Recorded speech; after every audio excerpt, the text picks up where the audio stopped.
దళిత సామాజిక వర్గంలోని అన్ని సామాజిక వర్గాలకు సమాన వాటా సాధించుకునేందుకు సమిష్టిగా పోరాడుదామని మందకృష్ణ మాదిగ అన్నారు. సోమాజిగూడ ప్రెస్ క్లబ్లో బుడగ జంగాల హక్కుల పోరాట సమితి ఆధ్వర్యంలో రౌండ్ టేబుల్ సమావేశాలు నిర్వహించారు. ఈ సందర్భంగా మందకృష్ణ మాట్లాడుతూ ఏ సామాజిక వర్గానికి చిన్నపాటి నష్టం వాటిల్లకుండా చూసుకోవాల్సిన బాధ్యత తనపై ఉందని అన్నారు. వర్గీకరణ ఉద్యమానికి 30 ఏళ్ల చరిత్ర ఉందని, తన సామాజిక వర్గానికి ఎంత వాటా కోరుకుంటున్నానో అదే స్థాయిలో ఆయా సామాజిక వర్గాలకు సమాన వాటా దక్కాలని కోరుకుంటున్నట్టు చెప్పారు. అందుకోసం తాను ముందు వరుసలో ఉండి పోరాడతానని చెప్పారు.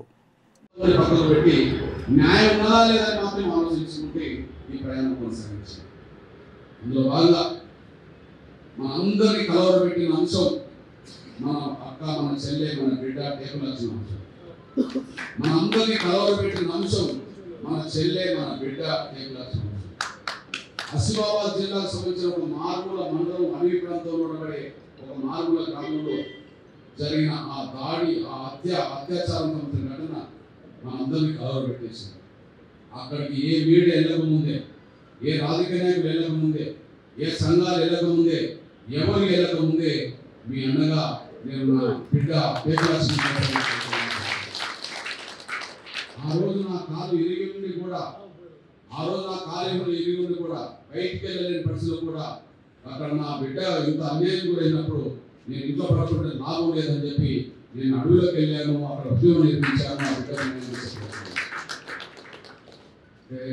మనం మనుషులు సమాజంలో ఎక్కడ ఎవరికి అన్యాయం జరిగినా వాళ్ళ పక్షాన నిలబడాలనే ఆలోచనతో ఉన్నామని మీ దృష్టి. ఈ నేపథ్యంలో మీకు గుర్తు చేస్తున్నాను.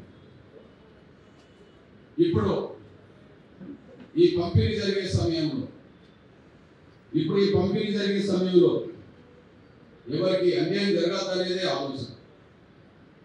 ఏ వర్గం, ఏ కులం మాకు అన్యాయం జరిగిందని బాధపడద్దనే ఆలోచన. ఎవరికి అన్యాయం జరగదనే ఆలోచన, ఏ వర్గం, ఏ కులం అన్యాయం గురైందనే ఆవేదన ఉండదని ఆలోచన. ఇట్లాంటి పరిస్థితిలో మొన్న జరిగిన వర్గీకరణ ప్రక్రియలో, అంతకుముందు జరిగిన వర్గీకరణ ప్రక్రియలో మన మాదిగలతో పాటు బుడగ జంగాలు కొన్ని కులాలు బి గ్రూప్లోకి వచ్చింది. ఆ బి గ్రూప్కి వచ్చినప్పుడు మొత్తం న్యాయం జరిగిందని నేను అనడానికి అవకాశం లేదు, కానీ ఎంతో కొంత బి గ్రూప్లో ఉన్నప్పుడు మాత్రం కొంత మేలు జరిగింది. అందుకు సాక్ష్యం మన డాక్టర్ చెప్పాడు, ఎంతోమంది టీచర్, ఎంతోమంది చెప్తారు. ఎంతో కొంత నేను అంతా జరిగిందా, నేను అంతా లేదు, ఎంతో కొంత ఆ బి గ్రూప్లో ఉన్నప్పుడు మాత్రం కొంత న్యాయం జరిగిందని చెప్పి మనకు కొంత ఆలోచన ఉంది.